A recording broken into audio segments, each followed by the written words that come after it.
نبی پاک صلی اللہ علیہ وسلم پہاڑ پہ بیٹھ کے پڑھتے تھے رات کو، تو وہاں نا ابو سفیان بھی آ گئے سنتے سنتے، کیونکہ انہوں نے پابندی لگائی ہوئی تھی کہ کوئی بھی بندہ وہاں نہ جائے، سوشل بائیکاٹ معاذ اللہ کیا ہوا تھا، کوئی نہ ادھر جائے، تو سنتے سنتے ابو سفیان آ گئے۔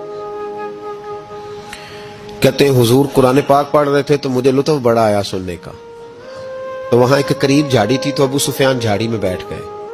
ساری رات نبی پاک نے قرآن پاک پڑھا اور ساری رات انہوں نے سنا۔ ہمیں اتنا ذائقہ بات سن کے بھی تو آنا چاہیے نا۔ کہتے ہیں اب مجھے نہیں پتا تھا کہ اخنس بن شریک بھی کہیں آیا ہوا ہے، اس نے بھی وہی بھی یہ دیکھنے آیا کہ کہیں کوئی وہاں آیا ہوا تو نہیں، وہ بھی کسی کونے میں جھاڑی میں بیٹھ گیا، حضور قرآن پاک کی تلاوت فرماتے رہے، وہ ساری رات سنتا رہا۔